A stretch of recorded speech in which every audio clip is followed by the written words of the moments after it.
let me say, a word in defense of reason in dialogue with faith. Because faith is that proof. Faith unites us to that substance. But reason, in order to realize its full potential, needs the horizons revealed by and truths contained in the faith. And not just any faith, but the Catholic faith.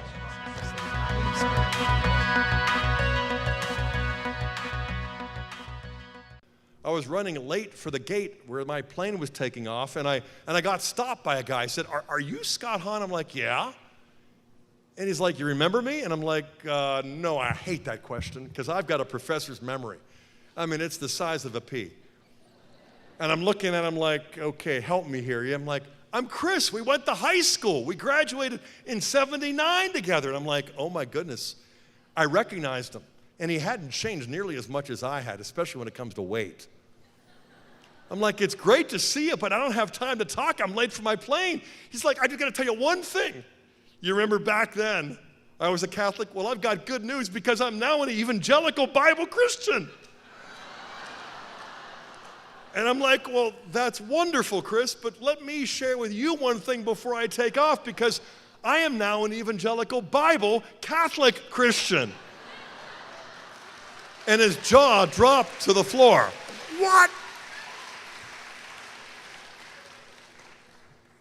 And he was like, I can't believe it. You were the one who would always come into the cafeteria, sit at our table, and after all the small talk, you would target us, especially the Catholics, with all kinds of questions. You'd pepper us. And I'm like, I honestly don't remember that, Chris, but I'm going to have to catch my flight here. Can we exchange business cards? And we did. And he's like, but don't you remember that one time well, it wasn't just one time, you'd come back again and again and you'd ask me, especially me, that question, where in the New Testament do you find the sacrifice of the Mass? Remember that? And I'm like, honestly, I don't, but it sure sounds like me, you know? And I'm like, can I give you a call next week? Sure. So I took off and I left him wondering whether I really meant it. And so I called him. And we basically picked up where we left off in the airport. I'm like, okay, realizing I had to kind of make up for lost time and do a little bit of evangelical restitution. I said to Chris, okay, so what was it you recalled from our cafeteria conversations? You used to say to us at the table, you know, where in the New Testament do you find the sacrifice of the Mass? And then quickly you'd go on to point out that the Mass, as we called it, or the Lord's Supper, as you refer to it, was not a sacrifice. It was only a meal.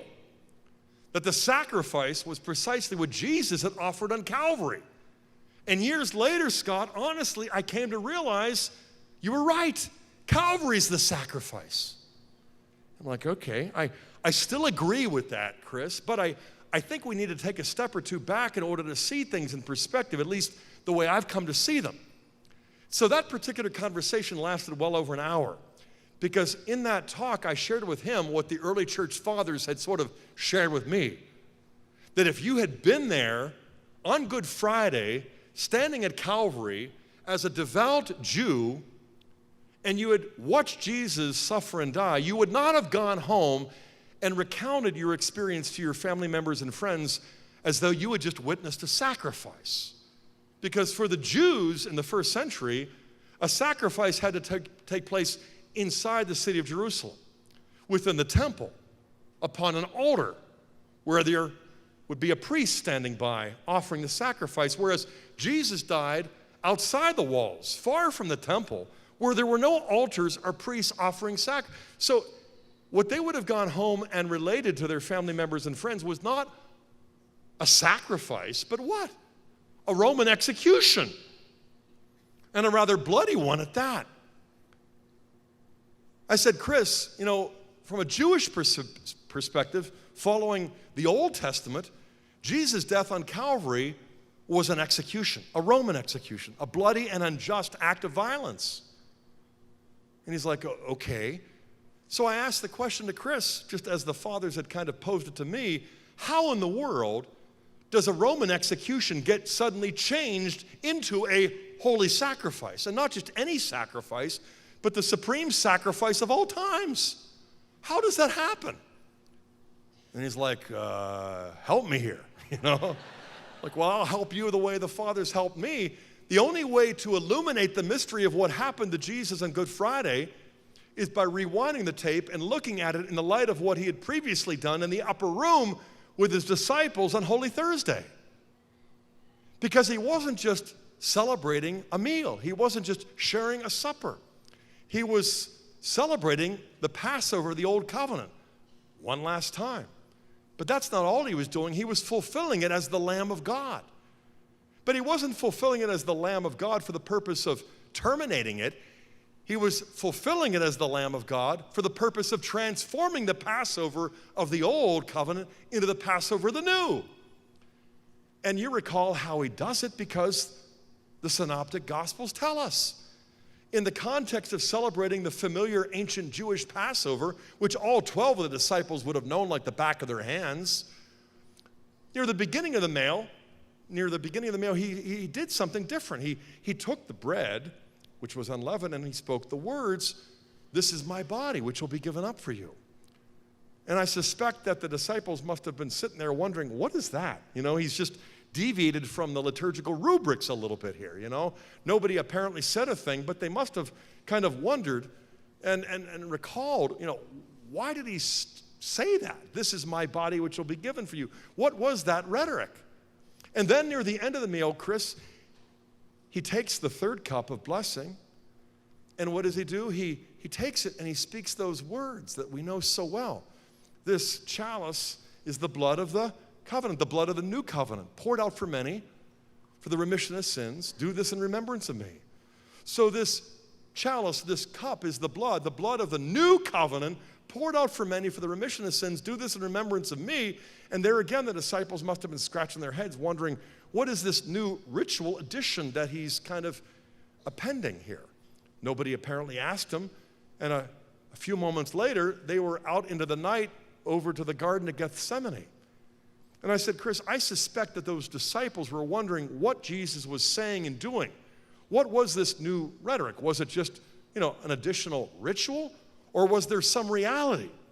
But not until the next day, not until Good Friday, did they discover that he wasn't just adding new words.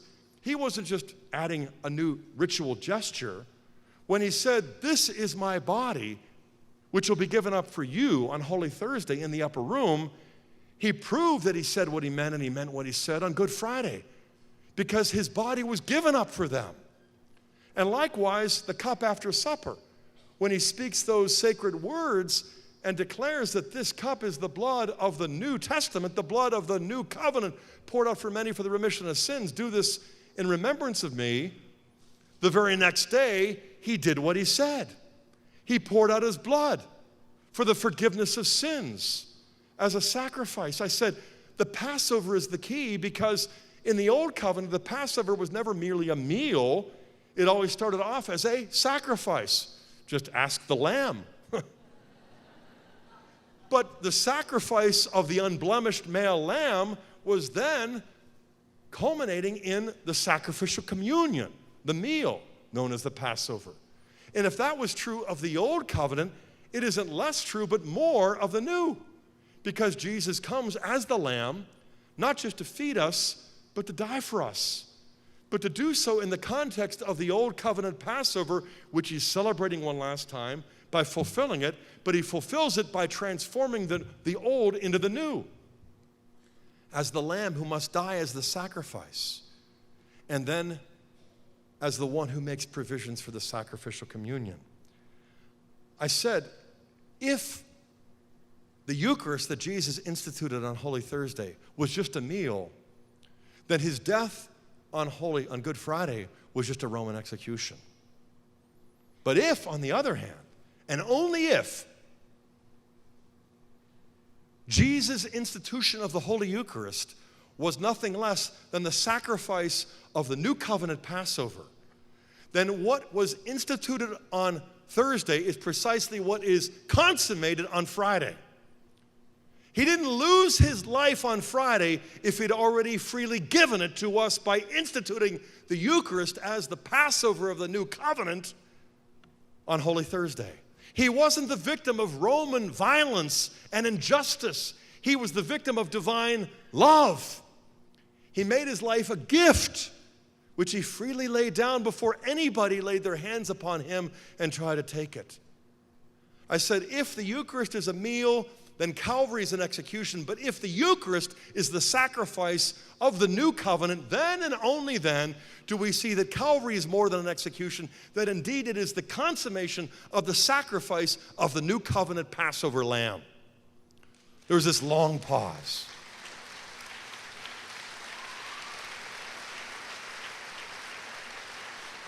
And he said to me, I never saw it that way. And I had to admit, neither did I. Until I read Melito of Sardis, his homily, Peri Pascha. In the Greek, I had to translate it into English. And there I discovered what was a commonplace, what it seems like all the Christians believed in the 1st, 2nd, 3rd, and 4th centuries, as Paul himself declares to the Corinthians in 1 Corinthians 5, verse 7, Christ, our Passover lamb, has been sacrificed. Therefore, what? Let us simply believe. That's all we need to be doing, and then we're saved. And one said, no, he said, therefore, let us keep the feast. And what feast is he talking about? The new covenant feast of the Eucharist, the feast of the unleavened bread, which he goes on in the subsequent chapters of 1 Corinthians 10 and 11 to explain more fully than he does in all of the other epistles put together. And so it is that we agree with our non-Catholic Christian brothers and sisters who describe Calvary as the sacrifice. We would just hasten to clarify the fact that Calvary would only be an execution unless the Holy Eucharist is nothing less than the sacrifice of the new covenant, Passover. And so when we, as Catholics, go about the new evangelization, they've got good news to share, and we don't begrudge them because they share so generously. They take on risks. They take the good news as they understand it, and they share it freely and fully with excitement, and so we should too, only more fully and more excitedly, because the good news they share just gets better when you discover the fullness of the faith in the family of God that we call the Catholic Church. Because it's not just a personal relationship. It's not just cohabiting with another person that you sincerely love. It's a covenant relationship that calls for interpersonal communion, but it has to pass from the personal relationship to a committed relationship to a covenantal bond. And so for us, it takes a little bit longer. And why? Because we're Catholics and we just kind of drag things out. No, because that's what human nature calls for. Falling in love is not over and done in a day. Falling in love is over and done in a lifetime. But it needs to go through stages of growth and development. Whether we call it courtship, engagement, and marriage, or whatever we call it, in whatever culture we live in, we recognize that the crisis in the church today is very similar to the crisis in the culture. We don't understand the inner logic of love. When it comes to the interpersonal bond between a male and a female, when it comes to the deeper interpersonal bond between God and humanity, it isn't just my decision. It isn't just my experience. Those are necessary steps, but they are baby steps. They're like the first steps, as I said, the prodigal son took from a far country long before he ever got home to the merciful Father who had been waiting for him. And that feast that he celebrated for the prodigal son is the Eucharistic banquet, the marriage supper of the Lamb that the prodigal sons and daughters of God get to share when Catholics proclaim the gospel in its integrity, with all of its truth, with all of its power, indeed, with all of its beauty. And I would also go on to say that the Eucharist that Jesus instituted on Holy Thursday is not only what illuminates the mystery of his suffering on Good Friday, it's also what really clarifies the importance of his resurrection on Easter Sunday. Because if the Eucharist is what transformed Jesus' suffering from being in execution into a true and holy sacrifice, then the resurrection is what transformed that sacrifice into a sacrament that we can now do in remembrance of him. Because the resurrection of the Lord's body is precisely what makes that body not only come back alive. The resurrection is more than the resuscitation of his corpse. It's more than the vindication of his innocence. The resurrection is the glorification of his sacred humanity. His sacred humanity, now resurrected, is both deified and deifying. And the resurrection is what makes it communicable to us. It's what makes that glorified body, dare I say, edible by us. Which is why when you study the synoptic traditions in John, you discover that each and every time you read about a resurrection appearance, it just so happens that what day of the week does it always fall upon? Sunday. Why? Well, because that's the day he was resurrected. But that's also the day that these two disciples said, our hearts were burning within us when he opened up the scriptures, but our eyes were only opened when? In the breaking of the bread, the Eucharistic celebration. And so week after week, back then in the first century, Sunday after Sunday in the 21st century, it is the resurrected Lord of Lords and King of Kings who comes to us. It isn't the bleeding, battered body of Jesus hanging on the cross, though it is one and the same sacrifice that he offered on Calvary. But the sacrifice that he now offers as the high priest in heaven, as St. John describes it in the visions that we find in the book of Revelation, that I tried my best to explain in the Lamb's Supper, as I experienced it in my very first Mass, where he is the Lamb of God, 28 times in 22 chapters, where he is the high priest of the heavenly temple, where he is the one offering, and yet he is also the Lamb who is offered. And in the Mass, then, God's will is done on earth as it is in heaven more perfectly than anything else we do. The Eucharist is the resurrected Lord.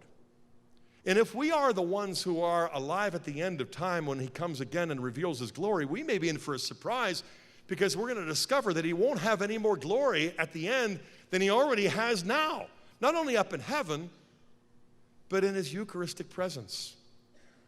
He is the Lord of Lords and the King of Kings. He comes to us under the appearance of bread and wine, but he comes to us as the resurrected, ascended, enthroned, glorified, deified, and deifying Jesus. And that is why God, the Father, is not content with leaving his prodigal son in a far country, simply making an act of contrition. That is just the beginning of a long journey.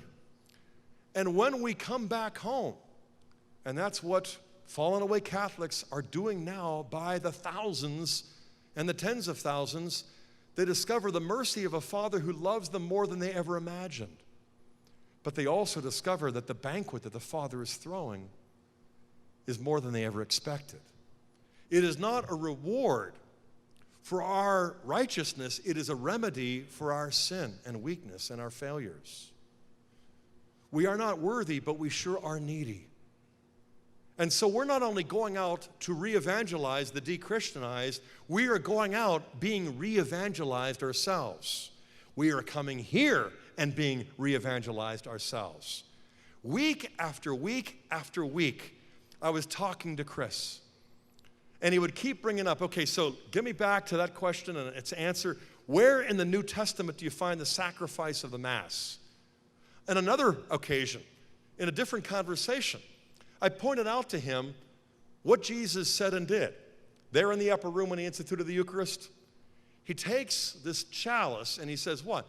This is the cup of my blood, the blood of the New Testament, the blood of the New Covenant, poured out for many for the remission of sins. Do this in remembrance of me, or words to that effect. I said, notice, Chris, what he said.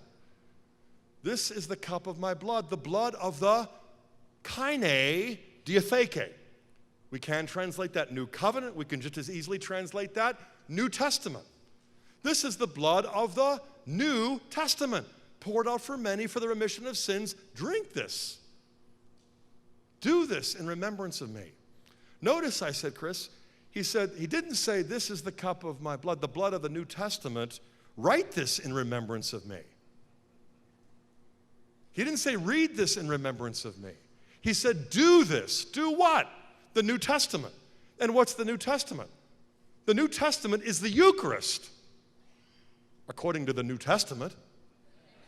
Luke 22:20, 1 Corinthians chapter 11 as well. He didn't say, write this in remembrance of me. And in fact, over half of the 12 in the upper room never ended up contributing a single book to the collection of 27 that we now call the New Testament. But not because they were lazy or disobedient, but because he didn't say, write this in remembrance. He said, do this, and guess what? They all went out doing this. They were proclaiming the gospel. They were instructing the repentant. They were then baptizing, and they were celebrating the breaking of the bread from the very beginning, as we read in Acts 2:42, and again in Acts 20 and elsewhere. So Jesus says, this is the cup of my blood, the blood of the New Testament. He says, do this in remembrance of me, not write this. So I said, Chris, the plain and simple fact that I had to learn the hard way was this, that the New Testament was a sacrament long before it ever started to become a document, according to the document. It was like a zinger for him, but much earlier for me. It was really a rat zinger because that was the guy who taught me. Oh, I'm sorry. I should have resisted that temptation. But in fact, it was then Professor Joseph, Cardinal, before he was Pope Benedict, who taught me, just like the fathers, all that I was trying to share with Chris. The New Testament is a sacrament long before it starts to become a document according to the document.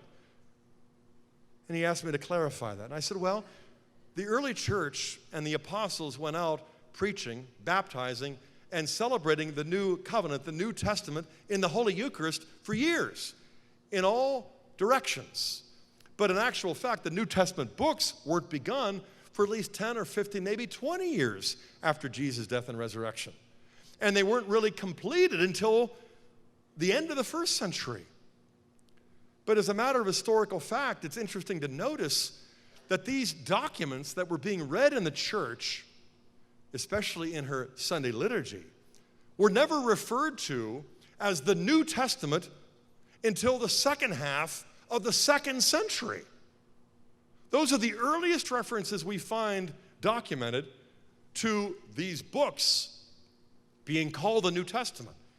And why were they suddenly being called the New Testament at the end of the second century?